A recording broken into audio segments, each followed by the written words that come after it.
아니라 하시니라.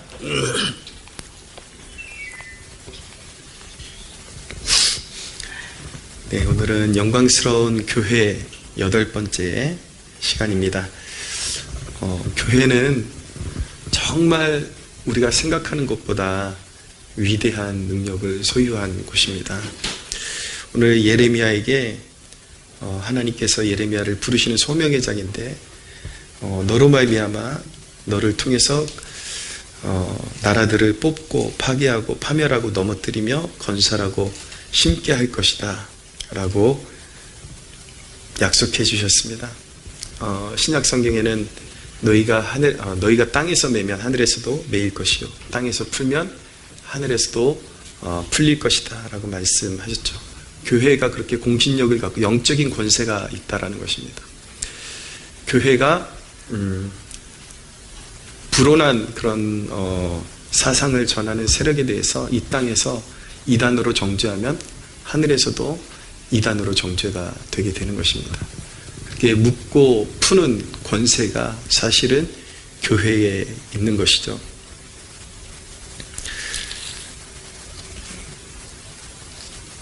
예레미야에게 하나님께서 이어서 더더욱 말씀하신 것은, 보라, 내가 오늘 너를 그 온 땅과 유다 왕들과 그 지도자들과 그 제사장들과 그 땅 백성 앞에 견고한 성읍, 쇠기둥, 노선벽이 되게 하였은즉 그들이 너를 치나 너를 이기지 못하리니 이는 내가 너와 함께하여 너를 구원할 것임이라 여호와의 말이니라 말씀하셨습니다. 예레미야에게 주어진 사명이 바로 교회의 사명이고, 그를 통해서 이루시겠다고 하시는 약속의 말씀이 사실은 교회에 해당되는 약속의 말씀인 것입니다. 그래서 하나님께서 예레미야에게 그런 위대한 권세를 그의 입술에 불어 넣어 주셨죠. 그 약속의 말씀이 어떻게 성취되어지는지 우리가 예레미야서를 통해서 이렇게 잘 이렇게 곱씹어보고 이해하는 것이, 하나님의 그 위대한 능력이 우리의 어떤 모습을 통해서 어떤 방식으로 그렇게 세상에 이렇게 선포가 되고 세상에 적용이 되는 것인지 알 수가 있게 되는 것입니다. 이제 하나님의 약속의 말씀을 받아들고 예레미야가 회개의 말씀을 선포하기 시작했습니다. 유다 백성들에게 이제 회개해야 살 수 있다라는 것을 선포를 했죠. 오늘은 예레미야 중심으로 볼 텐데 그냥 귀만 기울여 주십시오. 예레미야 5장 7절에서 9절에 이렇게 말씀합니다. 내가 어찌 너를 용서하겠느냐? 내 자녀가 나를 버리고 신이 아닌 것들로 맹세하였으며 내가 그들을 배불리 먹인즉 그들이 간음하며 창기의 집에 허다히 모이며 그들은 두루 다니는 살찐 순말같이 각기 이웃의 아내를 따르며 소리 지르는도다. 여호와의 말씀이니라. 내가 어찌 이 일들에 대하여 벌하지 아니하겠으며 내 마음이 이런 나라에 보복하지 않겠느냐. 말씀인즉슨 하나님께서 아브라함과 믿음의 조상들에게 약속하신 대로 이스라엘을 번성하게 하셨고 약속의 땅을 주셨고 젖과 꿀이 흐르는 땅에 들여보내주셨고 정말 수고하지 아니하여도 자라나는 값진 열매들을 먹게 하셨죠. 놀라운 풍성한 축복을 받았는데, 그러니까 이 땅에서 받아 누릴 수 있는 그런 축복들을 풍성하게 받아놓고서 그들이 맺는 열매는 무엇이었냐면 열심히 죄를 짓는 것이었습니다. 축복은 하나님께 받아놓고 우상을 세워놓고 우상 앞에 절하고, 도덕성은 땅바닥에 떨어져서 간음과 음행이 창궐하고, 도덕성은 완전히 그냥 뭉개지고, 오로지 먹고 사는데 집중해서 더 먹으려고 그러고, 욕심은 과다해지고, 그렇게 너무나도 부패한 그런 자식들로 그들의 영권이 완전히 땅에 추락한 그런 모습을 보여주었던 것입니다. 그래서 이렇게 하나님의 축복을 받아놓고 결국 죄 짓는 세대에게는 받을 것이 벌밖에는 없다. 그것이 바로 예레미야의 그 메시지의 중심에 있는 것입니다. 그래서 그렇게 너희가 회개하지 않으면 이제 곧 하나님의 심판이 이제 다 무르익었는데 북방에 있는 한 잔인한 민족이 이제 예루살렘을 이제 점령하러 오게 될 것이다. 그 메시지를 예레미야서 내내 반복하는 메시지가 그것입니다. 너희가 부패했다, 회개하라. 그렇지만 너희가 회개하지 않기 때문에 이미 북방에서 아주 잔인한 백성이 이제 내려올 준비를 하고 있다. 이제 그렇게 선포를 하고 있는 것입니다. 그런데 예레미야는 단순히 그런 심판만 선포한 것이 아니라 예레미야는 주야로 울었습니다. 그의 백성들을 생각할 때에, 그가 심판을 선고하고 있는 백성들을 생각할 때에 예레미야는 눈물이 멈추지를 않았습니다. 9장 1절에 보면 어찌하면 내 머리는 물이 되고 내 눈은 눈물 근원이 됐고 죽임을 당한 딸 내 백성을 위하여 주야로 울리로다 라고 말씀하고 있습니다. 이제 멸망을 선포하고 있지만 멸망당할 이 백성들을 바라볼 때 예레미야는 너무 가슴이 아프고, 원래 이스라엘의 그런 정체성은 놀라운 열방의 제사장 나라로 하나님께서 부르셨는데 어쩌다가 이렇게 땅끝으로 추락해서 이렇게 멸망해야 되는 그러한 족속이 되었는가. 그래서 생각할 때에 가슴이 메어지고 눈물이 마르지를 않았던 것이죠. 사랑하는 여러분, 저는 정말 여러분들이 축복받았으면 좋겠습니다. 그리고 자주 제가 그런 말을 합니다. 찌질하게 사지 마시고 축복 받으시라고. 근데 여러분 꼭 기억하십시오. 축복이 여러분들이 축복을 받을 만한 그릇이 되지 않으면 독약이 될 수가 있습니다.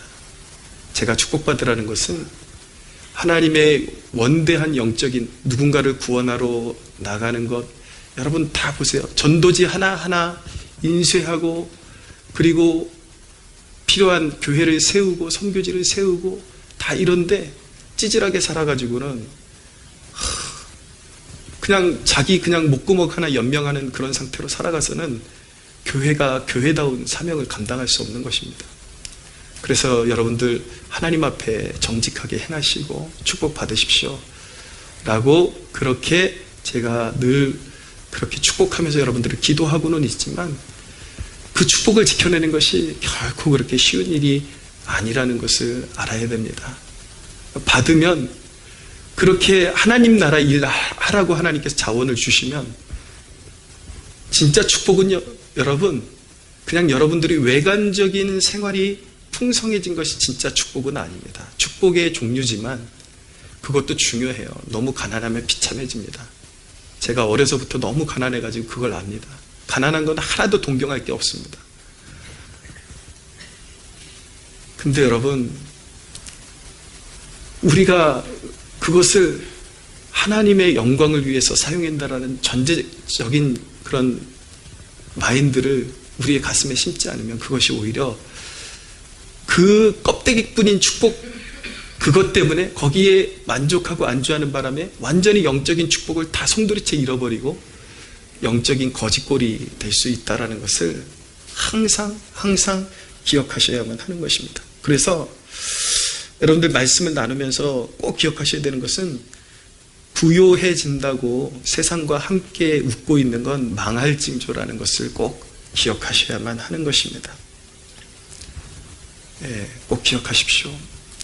여러분들 우리 교회에 왔는데 여러분들의 생활 형편이 점점점 더 좋아지는 것은 여러분들의 기름기만 점점 많아지라고 하나님께서 주시는 것이 아니라 교회를 통해서 교회를 세우고 선교지를 세우라고 하나님께서 여러분들에게 주시는 축복임을 꼭 기억하시기를 바랍니다. 그 불어나는 그 껍데기 뿌린 축복을 가지고 세상과 함께 놀아나고 있으면 언젠가 멸망이 호련히 다가오는 것입니다. 여러분, 우리는요, 이게 정말 중요한 거예요. 애통한 세대에 애통할 수 있는 것은 오히려 쉬울 수 있지만 우리 세대가 어려운 것은 어려운 과제는 무엇이냐면 너무나도 풍성한 세대 가운데 살면서 애통한 마음을 지켜내야 하기 때문인 것입니다. 하실 수 있겠습니까, 여러분? 하나님께서 여러분들에게 외향적인 축복을 많이 주셔도 그 애통하는 마음을 한순간도 잃어버리지 않을 수 있겠습니까? 여러분들이 사회에서 얼만큼 높아지든지 무엇을 소유하든지 그것을 잃어버리는 순간 영적으로는 끝장이라는 것을 항상 기억하시기를 바랍니다. 그게 안 되니까 우리가 항상 이 부요한 세상 속에서 먹을 게 아쉬울 것이 없는, 너무 우리 그냥 너무 만족이 되니까 안주할 수 있는 이 세상 속에서 애통하는 마음을 지켜내야 되는데 그게 안 되니까 우리에게 주신 은총의 수단들을 통해서 낮아지는 법을 자꾸 배우라고 그렇게 도전을 하는 것입니다. 그것이 무엇입니까? 시간을 의도적으로 떼어서 주님의 눈물이 있는 곳을 향해서 기도하는 것을 배우는 것입니다. 여러분 꼭 월차 낼 때에 여러분들 여행을 위해서만 월차 내는 습관만 들이지 마시고 가끔씩은 그냥 하루를 너무 분주하게 이제 막 자녀들 기르고 가정 일으켜 세우는데 몰두하고 있다가 내가 너무 이렇게 세상살이에 빠져 있구나, 이것을 자기를 스스로 깨울 수 있는 각성의 시간을 좀 가져야 돼요. 그래서 때로는 하나님과 독대하면서 이 어둠에 있는 세상에서 죽어가는 영혼들을 위해서 기도할 수 있는, 애통해할 수 있는 시간을 할애하기 위한 월차도 한 번씩은 꼭 받아보십시오. 이 마음 씀씀이가 다른 거예요. 누구도 여러분들한테 그것을 강요하지는 않지만, 그런 얘기를 들어보지 못했을지는 모르겠지만 저는 눈으로 목격하는 것이 있습니다. 하나님 앞에 애통하는 마음을 가지고 자신의 것을 잘라드릴 때에 하나님은요, 내가 그것을 축복으로 바라고 드린 것도 아니고 그냥 내가 너무 배부른 것 같고 내가 너무 세속화되는 것 같아서 나의 것을 잘라드리는 그 정성을 보여드렸을 뿐인데도 그걸 또 축복으로 바꿔서 또 부어주시고 또 부어주시고 그러는데 민망할 정도로 부어주시는 분이 우리 하나님이십니다. 할렐루야.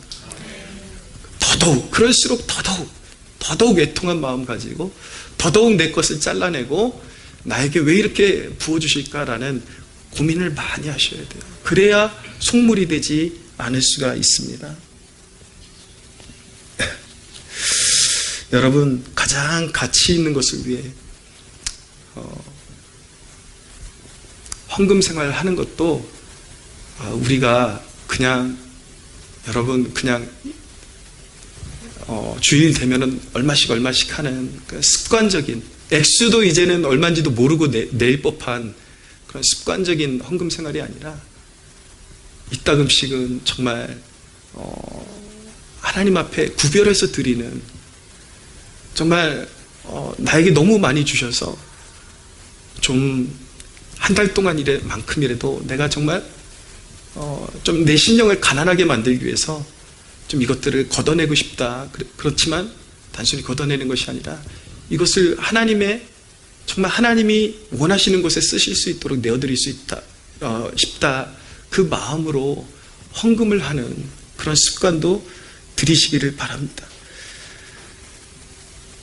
때로는 그냥 나는 11조 하니까 내 할 도리 다 했지, 그것이 아니라 11조 하고 여러분들 할 도리 하면서도 또 거기서 하나님의 영광을 위해서 언젠가 쓸 거야 라는 돈을 좀 따로 이렇게 비축해서 모아두었다가 좀 맷집이 생기면 정말 하나님 앞에 기도하세요. 하나님, 이 돈을 어딘가 흘려보내고 싶은데 보여주십시오. 가장 필요한 것을 보여주십시오. 그래서 흘려보내십시오.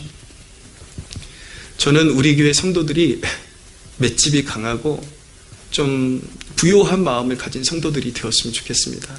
왜 이런 말씀을 드리냐면, 제가 정말 지하교회, 정말 보잘것없는 지하교회부터 시작하니까 후원해 주시는 분들이 월 3만 원, 5만 원 이렇게 후원해 주시는 것도 너무 감사했어요. 너무 감사했지만 그 큰 돈이죠. 그렇지만 사실상 그것이 교회를 유지하고 또 목회자도 살아있는 사람이니까 먹고 살아야지 목회를 할 거 아니에요. 생활에 보탬이 되는데 정말 그분들은 정성껏 3만 원, 5만 원 이렇게 보내주는지 모르겠지만 그렇게 받아가지고는 교회도 유지도 안 되고 생활도 유지도 안 되고 너무 미안한 얘기지만 실제적인 보탬이 된다라는 그 체감이 너무 안 되는 거예요. 감사하게 교회가 여기까지 이렇게 지탱하고 이끌어 올 수 있었던 이유는 무엇이냐면 정말 자기의 것을 헌신해서 큰 덩어리로 교회에 이따금씩 늘 주기적으로 보내주는 사람들이 있었기 때문에 교회가 지탱하고 보존되고 성장할 수가 있었던 것입니다. 그래서 저는 제가 단순히 여러분들한테만 잘하라고 이 말씀을 드리는 것이 아니라 저는 그런 교회가 되고, 우리 교회는 숫자적으로 너무 열세고 그러지만 어떤 선교지에 보낼 때 제가 그것을 체감해 봤기 때문에 선교사님들이 그러더라고요. 저희랑 만나면은 오히려 큰 교회들이 늘 이렇게 작은 액수를 보내줘서 이게 체감이 잘 안 될 때가 많았는데 이 작은 교회에서 그렇게 제법 크게 보내주니까 그게 너무 마음이 감사하고 그런 마음을 표현해 주실 때가 있어요. 저는 여러분, 우리가 늘 사이즈에 매여 있고 뭐 그런 것이 아니라 정말 제 체험으로는 그렇습니다. 오히려 베풀려는 마음이 없었을 때는 늘 간당간당했는데 하나님 앞에 내가 저것을 내가 하나님의 눈물이 있는 곳을 채우는데 도움이 되기를 원합니다라는 어떤 목적의식을 가지고 하나님 앞에 구할 때에 오히려 더 풍성하게 채우시는 것을 경험하는 역사들을 더욱더 많이 경험하게 됩니다. 여러분, 사이즈에 매이지 않고 정말 부름받은 이 본어게인 교회에 부름받은 저와 여러분들이 하나님의 마음을 받아서 풍성하게 흘려보내는 그것이 축복임을 믿으시기를 바랍니다. 저는 우리 교회가 100%가 큰 교회가 되었으면 좋겠어요. 우리 교회 작다고 그러는 게 아니라 우리 교회보다 훨씬 큰 교회도 우리가 살릴 수 있으면 살리고 오히려 우리가 역으로 그렇게 살리는, 한국교회를 살리는 사명을 감당하기를 원하고 늘 하나님 앞에 그렇게 기도하고 있습니다.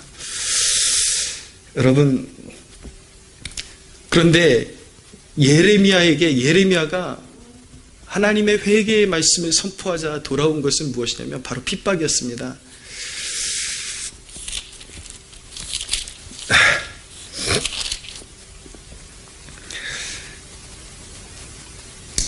사람들이 예레미야의 메시지를 듣고 어떻게 반응했냐면, 내가 재앙이로다. 나의 어머니여, 어머니께서 나를 온 세계에 다투는 자와 싸우는 자를 만날 자로 낳으셨도다. 내가 꾸어주지 아니하였고 사람이 내게 꾸어주지 아니하였건만은 다 나를 저주하는도다. 예레미야가 회개의 메시지를 선포하니까 돌아오는 것은 저주의 메시지였습니다.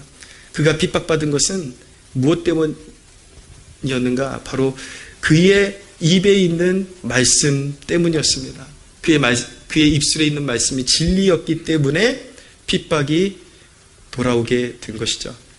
여러분, 핍박과 조롱은요, 진리 위에 서 있다라는 징표이기도 한 것입니다. 그리고 구별되어 있다. 하나님의 영광을 위해서 구별되어 있는 존재다라는 징표이기도 한 것입니다. 그렇기 때문에 진리의 말씀을 전할수록 조롱과 핍박은 더 거세지게 되어 있다는 것을 꼭 기억하십시오. 여러분들 신앙생활하면서 늘 좋은 이야기만 듣고 사십니까? 그건 어딘가 잘못된 거예요. 하나님의 영광을 위해서 사는 사람들은 반드시 욕을 먹게 되어 있습니다. 이제 돌아오는 주일에 우리 교회가 예배를 마치고 거리로 전도를 나갈 것입니다. 그러면은 100% 뻔해요. 따가운 눈총들이 막 느껴질 것입니다. 그러면 어떤 경우에는 마음속에 그런 마음도 들 수 있을 거예요. 이렇게 여론이 안 좋은 때에 왜 꼭 이럴 때에 우리 교회는 이런 곳으로 나오려고 하는 것인가? 그런 원망이 들기도 하겠죠.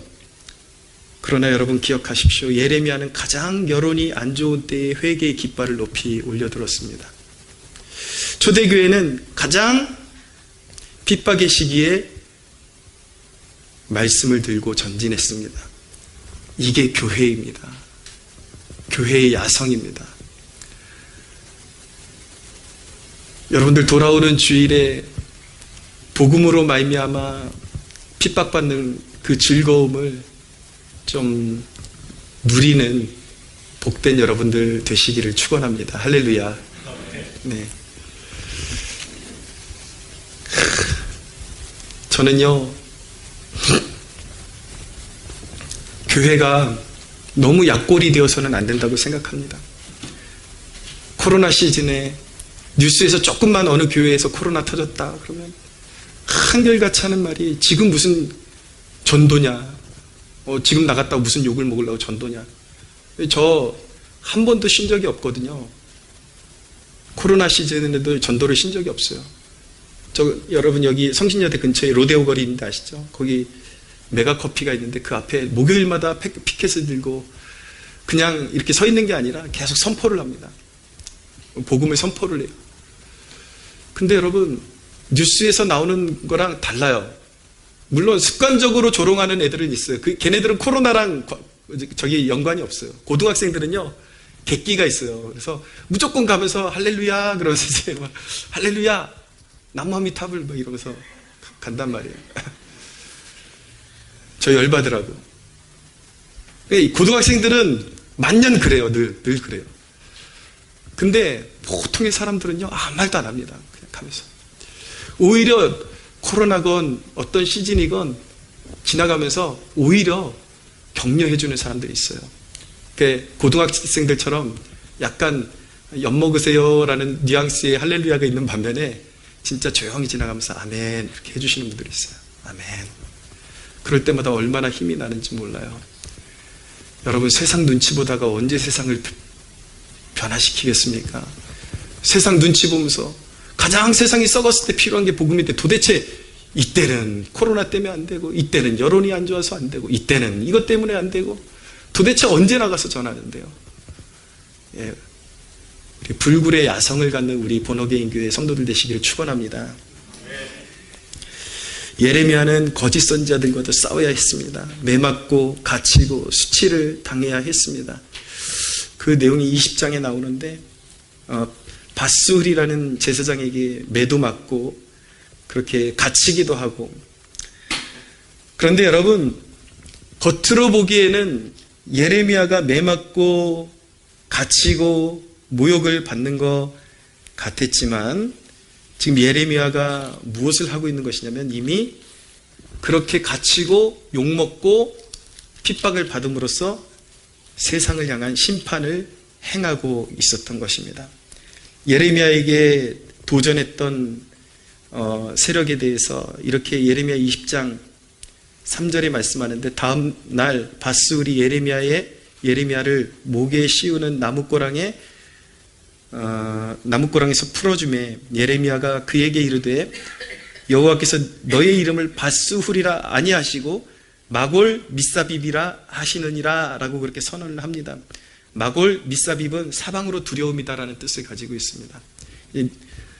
하나님께서 예레미야의 뺨을 때리고 예레미야에게 그 예레미야 입술에 있는 말씀에 대해서 도전을 했을 뿐인데 이 바스훌에 대해서 이후의 구절에 보면 네가 바벨론으로 끌려가서 거기서 비참하게 죽을 것이다라는 선언을 하나님께서 하시죠. 예레미야가 지금 매맞고 있지만 사실은 심판을 행하고 있는 것입니다. 심판받아 정당하다라는 심판 선고를 하고 있는 것이죠. 우리 교회가 세상으로부터 핍박받는 그 의미는 사실은 핍박을 당하는 것이 아니라 세상을 이미 심판하고 있는 위치에 있다라는 것을 꼭 기억해야만 하는 것입니다. 여러분, 교회가 해야 할 일은 대단한 업적을 이루어야 하는 것이 아닙니다. 교회가 말씀에 합당하게 서 있으면 그것 자체로 세상을 정죄하는 기능이 되는 것입니다. 할렐루야. 예레미야가 더 핍박받았던 이유는 무엇이냐면 그냥 단순히 심판이 올 것이라고만 전한 것이 아니라 이제 바벨론이 침공을 할 텐데 거기에 항복하라고 했기 때문에 더더욱 핍박을 받았습니다. 예레미야가 항복하라고 한 그 뜻은 무엇이냐면 이제 하나님의 징계가 확정되어졌으니까 몸부림치지 말고 징계를 잘 받아라 라는 뜻을 가지고 있는 것입니다. 여러분, 교회는 사람들이 원하는 소리를 하는 곳이 아니에요.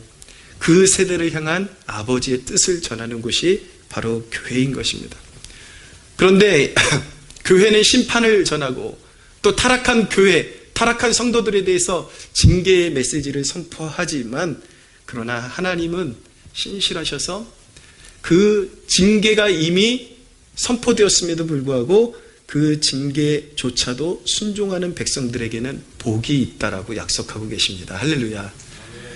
꼭 기억하십시오. 여러분들의 삶 가운데에 여러분들이 어떤 회개의 기회를 놓쳐가지고 징계가 이미 임하게 됐어요.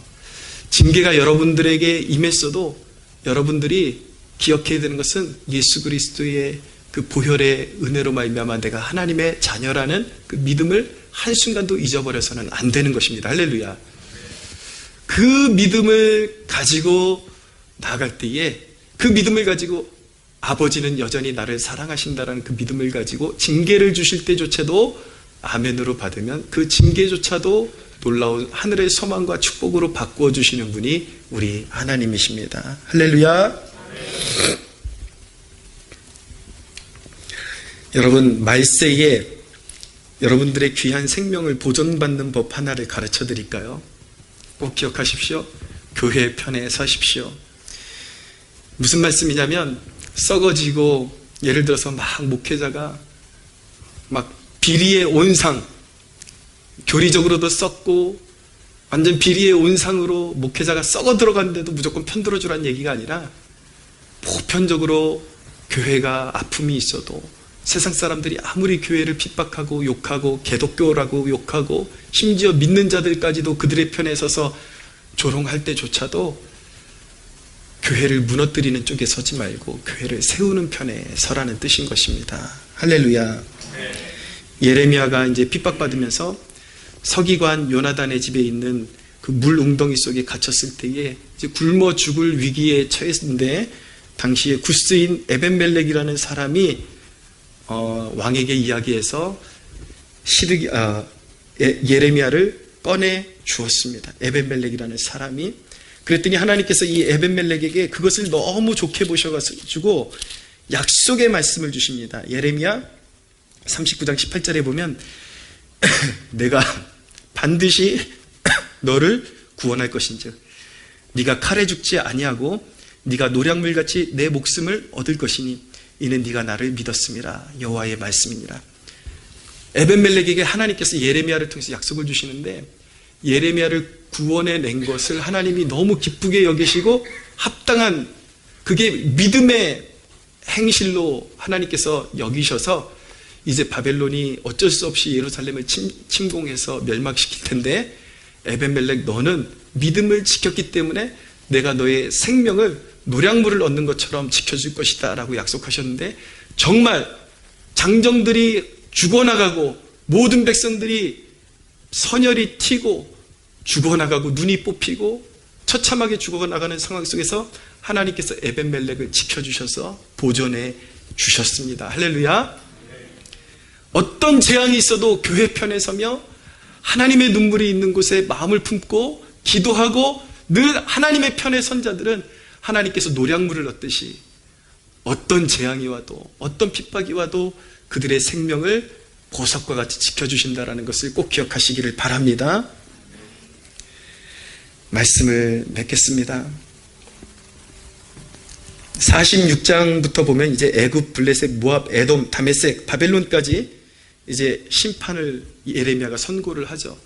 예레미야는 험난한 고난을 받았지만 예레미야 입술에 선포된 그대로 하나님께서 모든 말씀을 성취하셨습니다.